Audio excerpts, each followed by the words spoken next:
ఖమ్మం నగరంలోని నయాబజార్ కళాశాలకు కంప్యూటర్, ప్రింటర్లు, నోట్బుక్లను మంత్రి తుమ్మల నాగేశ్వరరావు తనయుడు యుగేందర్ పంపిణీ చేశారు.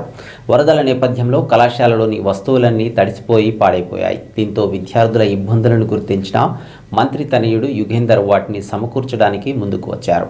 ఈ క్రమంలో కళాశాలలో వాటిని అందించారు.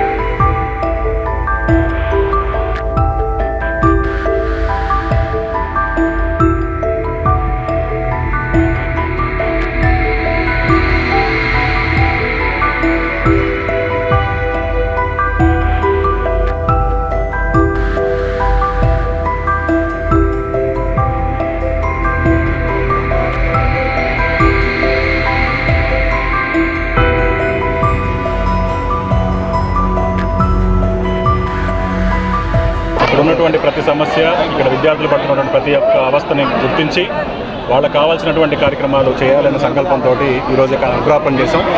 రాబోయే 100 రోజుల్లో ఈ స్కూల్ని అద్భుతంగా తీర్చిదిద్ది ప్రైవేట్ స్కూల్స్ ధీటుగా చేసి నెక్స్ట్ ఇయర్ ఇప్పుడున్న స్ట్రెంత్ కంటే ఎక్కువ చేసే సంకల్పంతో ఇక్కడ ఉన్నటువంటి అధ్యాపకులతో మాట్లాడి వాళ్ళకు కావాల్సినటువంటి అవసరాలను గుర్తించి చేసే కార్యక్రమాన్ని తీసుకోవడం జరిగింది.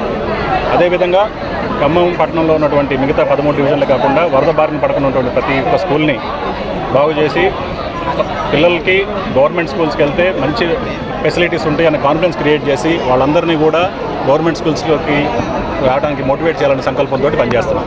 Good morning to youth icon Yugendra sir. Thanks for coming sir. వారితో వచ్చిన పెద్దలందరికీ, ప్రిన్సిపల్ సార్కి అండ్ సార్స్ అండ్ మేడమ్స్కి thank you so much sir. Madams thanks for coming. అలాగే వరదల వల్ల నేను మా తోటి విద్యార్థులు చాలా నష్టపోయారు సార్. మేము అడగగానే వచ్చి మాకు సహాయం చేసినందుకు thank you so much sir. మేము చెప్పగానే మా కాలేజ్ గురించి తెలుసుకొని దానికి కావాల్సినవన్నీ అందించినందుకు మేము మీకు చాలా రుణపడిపోయి ఉన్నాం సార్. Thank you sir. ఈ సెప్టెంబర్ 1 నుంచి వరదలు వచ్చాయి. వీటి గురించి మీ అందరికీ తెలిసిందే. కానీ ఈ సమయంలో ఎవరు మమ్మల్ని ఆదుకోవటానికి కానీ మాకు ఏ సహాయం చేయడానికి కానీ ఎవరు రాలేదు. ఈ ఉదారత మనసుతో యుగేందర్ సార్ వచ్చినందుకు సార్కి ప్రత్యేకమైన ధన్యవాదాలు చెల్లిస్తున్నాము. ఈ ఖమ్మంలో ఎంతోమంది వాళ్ళ గృహాలు పూర్తిగా కోల్పోయారు. అందులో 200 మంది కాలేజ్ నుంచే ఉన్నారు. ఎగ్జాంపుల్ నేను సిఎస్సి ఫస్ట్ ఇయర్ చదువుతున్నాను. మా క్లాస్ నవ్య అని ఒక అమ్మాయి ఉంటుంది. ఆ అమ్మాయికి పూర్తిగా అన్హెల్తీ వచ్చింది. వాళ్ళ గృహం మొత్తం, వాళ్ళ ఇల్లు మొత్తం మునిగిపోయింది. వాళ్ళకి ఇప్పుడు ఏ అవసరత ఏదీ లేదు, వాళ్ళకి ఏదీ లేదు.